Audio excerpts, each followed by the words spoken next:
point, and it defines what those extraordinary treatments are. So, remind me, we'll get to that. So, suicide is not against the law. Here's another conundrum. Pregnant woman's allowed to abort her fetus. You kill a pregnant woman in a car crash, you're going to be charged with 2 murders. Okay? It's not against the law to commit suicide, but if you assist someone, you're going to be charged with accessory to murder. It's the law, people. And the law defines the moral framework, the social contract in which we live in the box. So, suicide is not against the law.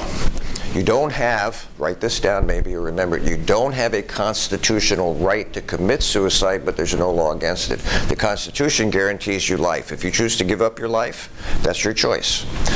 So there's no constitutional right to commit suicide, but there's no law against it. You have a right to life, and if you give it up, that's your choice. And if you're in my justice course, we go into detail about John Locke, and when he said you have the right to life, liberty, he also said you don't have a right to commit suicide, but you're not in my justice course, so erase that little right there.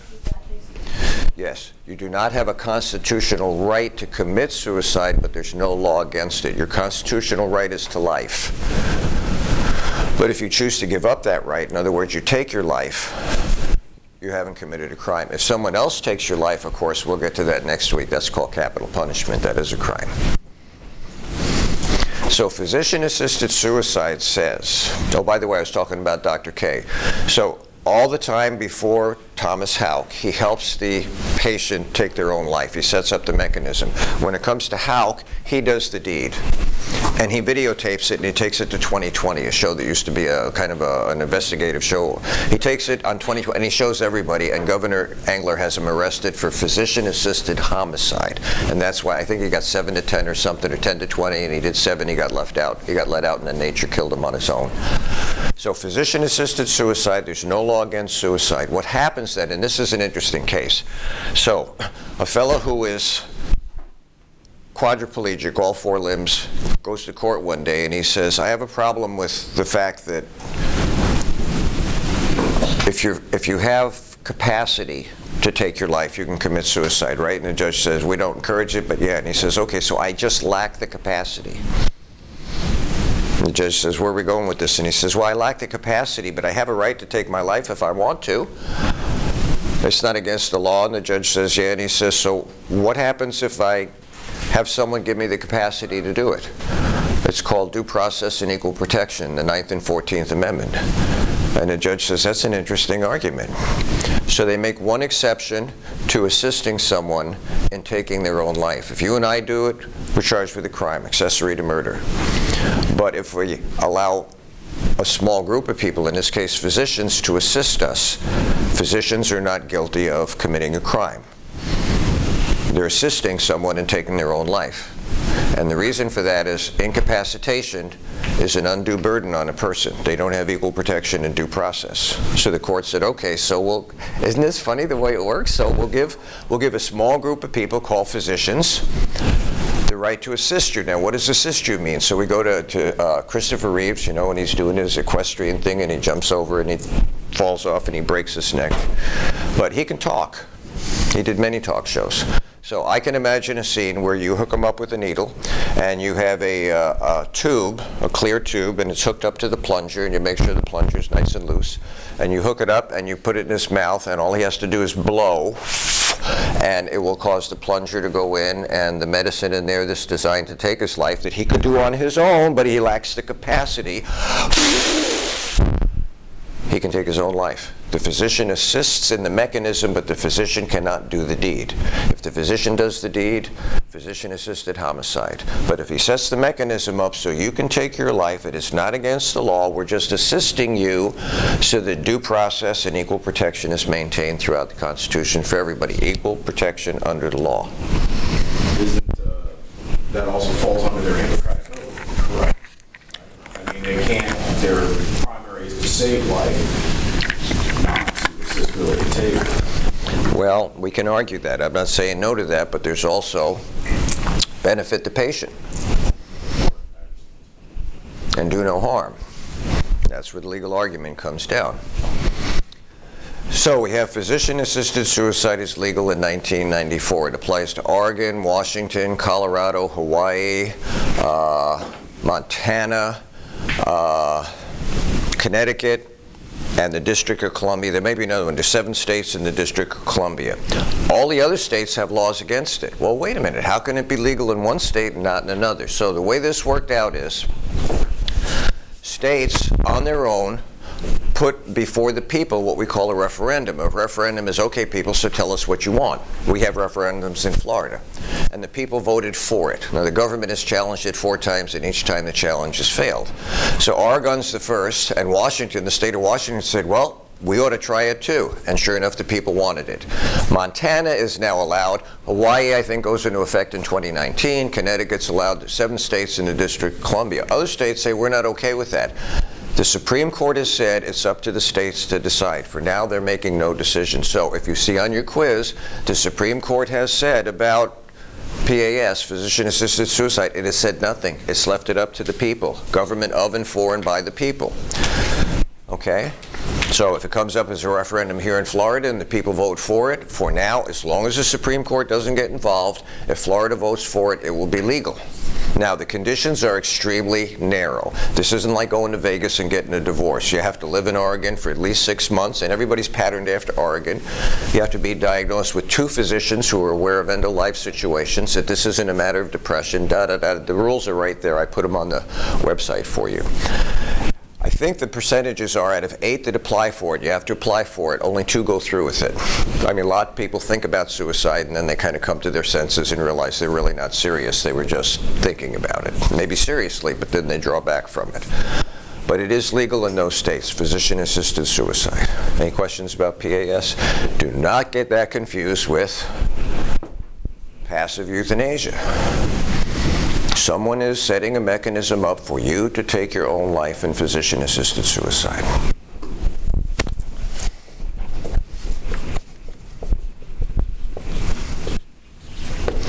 Palliative care.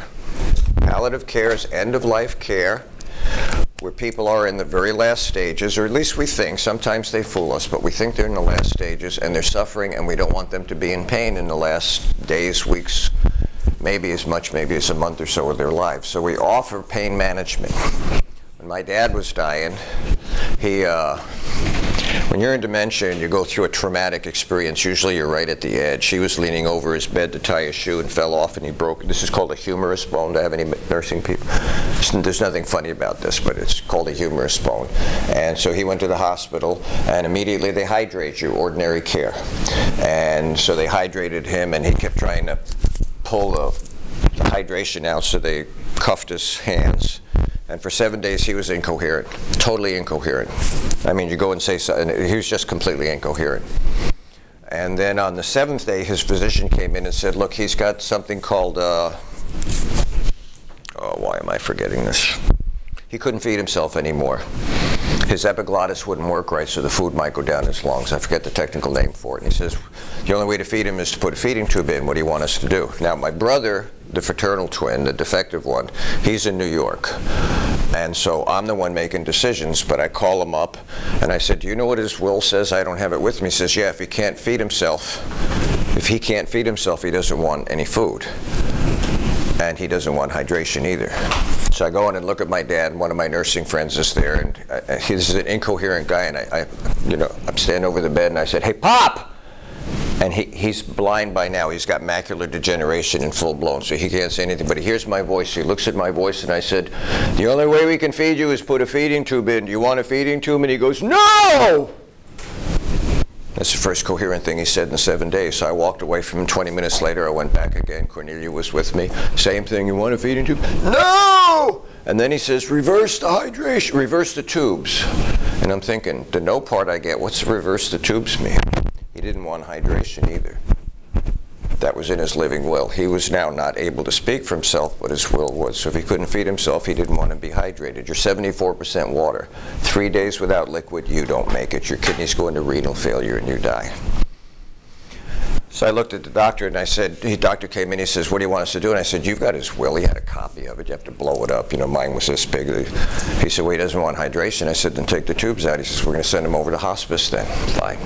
So they sent him over to hospice. It's 2:41 in the afternoon on December 29th. I go over to hospice with him. They put him in a room. He's got another roommate, and they're both out of their mind. my father into bed. He's disoriented now because he's not in the hospital, but he's got use of his hands. Of course, he's not trying to pull the tubes out because they're gone.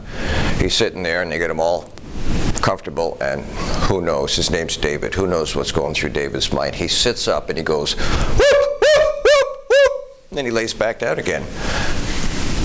And the guy in the other bed hears this, and he picks up the little aluminum tray, you know, and he bam, bam, bam, bam on his table, and then he lays down. I thought, great, two men dying going to drive each other crazy. Who's going to go crazy first? It was just so weird. Every 15 minutes he'd sit up, whoop, whoop, and the guy would bang, bang, bang, bang.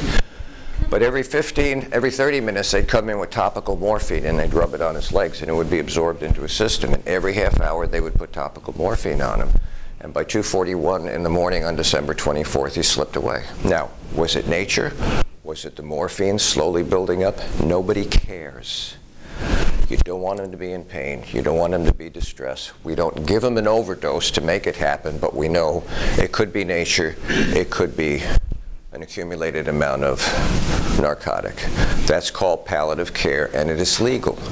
If you work in hospice, you could not be charged with a crime if it could ever be proved that you gave him one extra dose too many and it was the morphine or whatever painkiller they give you. It is not against the law. You're protected.